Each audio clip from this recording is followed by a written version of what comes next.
So today we're going to put studs on this drum pot. This is more of a traditional drum pot. It's got the straps that you'd expect on drums, and I'm just going to put the rivets in spaced out equally on this, and I want these to be quite clean rivets. So I'm going to make sure that this mould is used properly. Sometimes I'll show you this on another pot. I use balls of clay and then I push the sort of mould into that, and that creates a rivet with a flange. On this one I want it to be a clean rivet. That's not a very big band that I've got to work on, so I need to keep it just so. And the way I'm going to work this out, what I do with this, when I want a clean rivet, I fill the mould full of clay, and using my thumb I smear off any excess clay. You need a little bit proud, I don't know if you can see that. You need a little bit proud so that you've got something to adhere to your pot. You need to be able to push some clay into your pot to make it stick, otherwise these things will just fall off. So it just wants to be a little bit on the proud side. So we've got the piece of clay that we're going to use. I always keep a wet brush. I have seen people lick these things, but this is a very, very gritty clay, and the last thing I want by the time I finish this pot is a mouthful of grit. First stud is going to go right in the middle of that foot. And you can see it's quite a clean stud.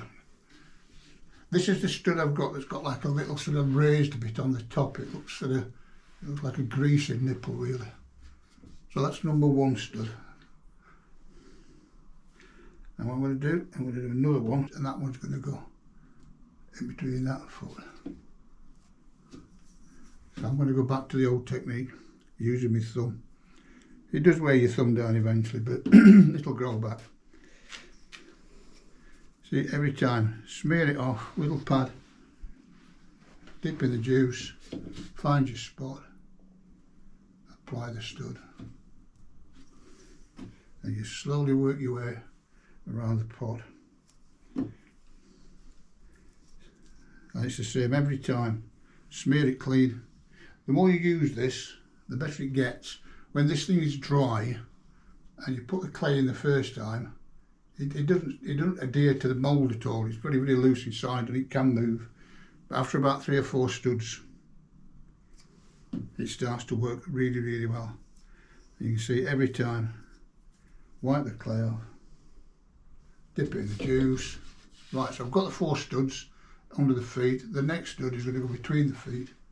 So that's going to go in about there. I'm not really measuring these, I'm doing it all by eye. On the earlier pots I did things very precisely. On this one, I want them to be about in the right position, but a little bit one way or the other isn't going to hurt anything. Between the foot, apply the stud. And you see I'm just working my way through. When I first started doing studs, I made myself this little mould and it was absolutely useless. And it was taking me ages to get one stud to stick. And I'd sort of push the thing up against the mould, up against the pot. And the stud would come away inside here. It just stuck inside the mould every time. And it took me ages and ages and ages to stud one pot. With this technique, you can see it's much, much quicker. The thing not to do is to forget a stud.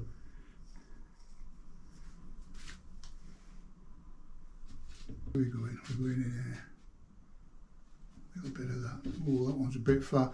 I put that one a little bit too far over in that direction, but the nice thing about this is if you pick it up with a mould, you can actually pull it to one side and get it in a better position, and nobody's any the wiser.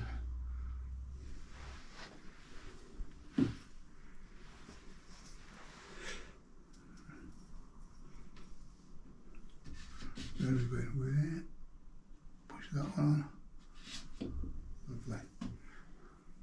So you can see how it's starting to build up.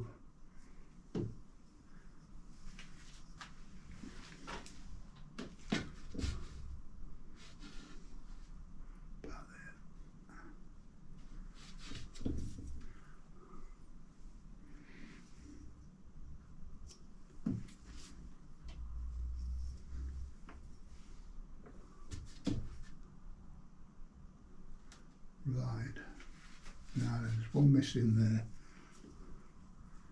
The annoying thing is finding one missing when your pot's dry, because once your pot's dry you can't put them on again. If you missed it off, it's off. On there.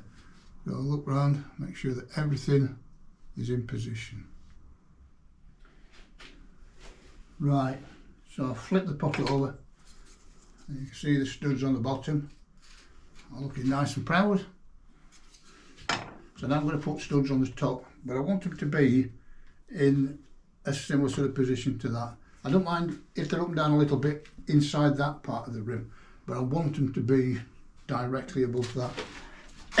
And the way I do that is I get a little square like this that I've made myself, and I sit it to the side. You see that? I sit it to the side of the stud on the bottom. You can see that through the camera? Yep. Right, and the same procedure again. Bit of liquid. Then you hold this and you put your stamp up against the side of that and push it into position. That now is directly above it, or should be. It looks alright to me. What starts to happen after a while with the heat of your hand, this clay starts to get a little bit dry and a little bit sort of crumbly. So you've got to keep working it, work the moist stuff through. If it gets too crumbly, put it to one side, get some more clay. Right, stick up against the side, in position, push it on.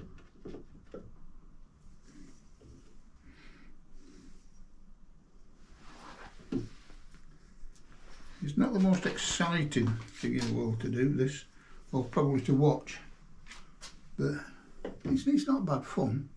You can be quite creative with it at times.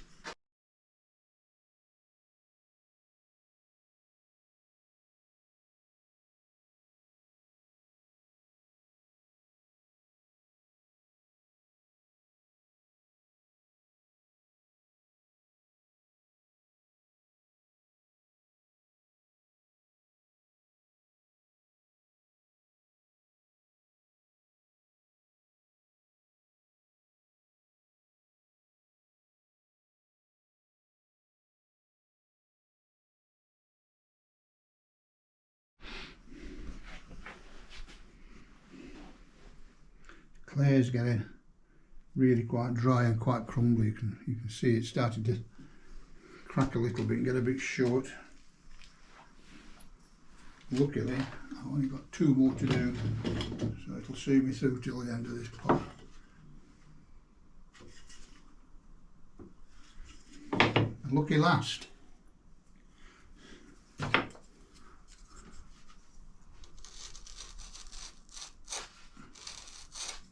Emphasise that rim a little bit more at that point.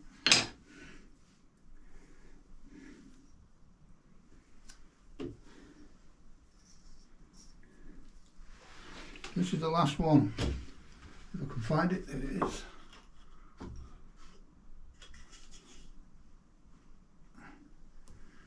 And that's enough. You can keep going, you can put them in between if you want, but I think that's too many. That should do it. That should be plenty of studs for that. That looked quite nice, that one. It's got oxides on it, and it's been tidied up a little bit.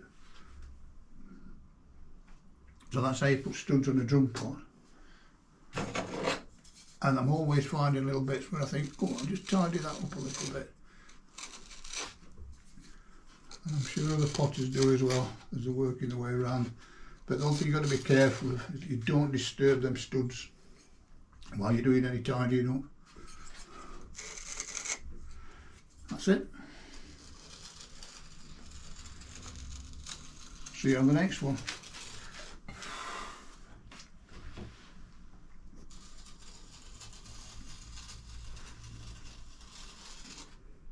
Right, so what we're going to do, we're going to fit some studs, or rivets, people call them rivets, I call them studs, to this Nanban. As you can see at the moment, I've put some feet on it, and it's upside down, and it's nice and easy to work on when it's upside down. You can actually see what you're working on. So I'm going to do the stud slightly differently on this one. Instead of filling the mould, cleaning it up, putting the stud on, I'm going to put a little blob of clay on the pot, and then I'm going to put the stud on that. You'll see what I mean when we get started. So these are just a few little balls of clay that I've prepared. And what I'm going to do, I'm going to start the sight in the middle of this foot. So the first one's going to go in there. Now I'm going to get a little bit of clay, sight it up between the feet, put that on, get a mould maker, push it into position. And you can see that leaves a stud but with a nice flange on it, which is what I'm looking for. I want it to be a nice rustic sort of stud or rivet.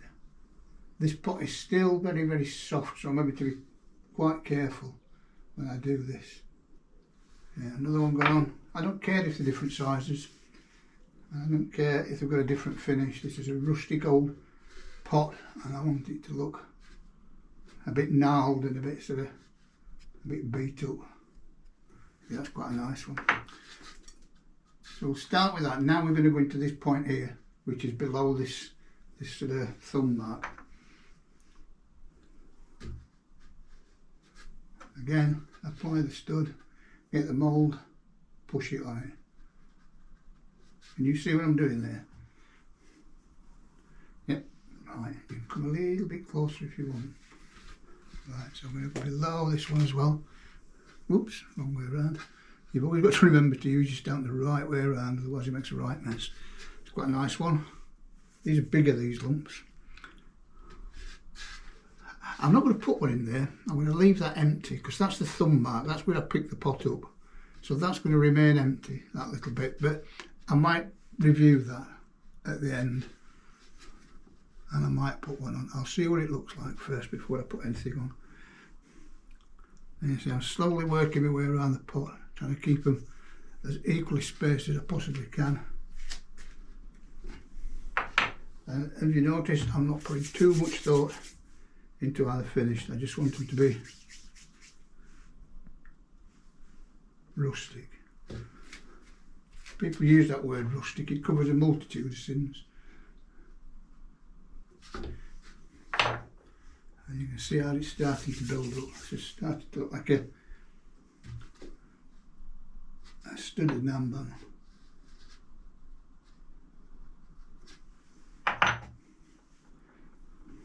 A smaller one. Here we go, nice small one.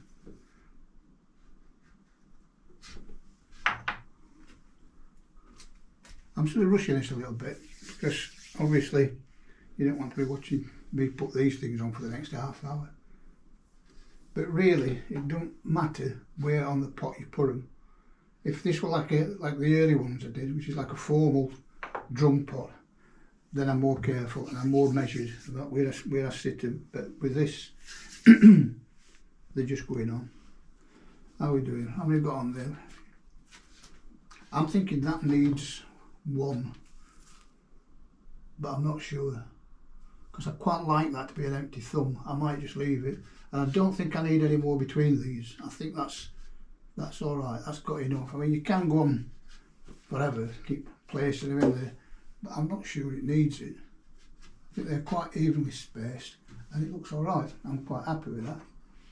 Just tidy that foot ring up. These feet are really quite soft at the moment, and I'll be hoping to turn this over soon, but if I do at this stage, I know it'll squash the feet, so I'm just going to leave it. So if you come in and have a look, you can see they're just rustic old studs up against a textured background. I'm not going to glaze this. This is going to have oxides on it, and it'll pick up all these details, and the oxides will sit quite nicely in these divots and these rivets. I'll sort of spring off the pot, hopefully. Not literally spring off the pot, but you know what I mean. There you go. They're the very rustic rivets. So the two studded primitives. This is the namban. It's drying out quite nicely. That'll be in the kiln in the next few days when everything else is dry. Quite pleased with that. Stayed together quite well. The texture looks good. The studs are doing their job. Decorated the side. Very pleased with that. And this is a large primitive drum pod. Again, drying out and waiting to be fired. I'm quite pleased with that as well.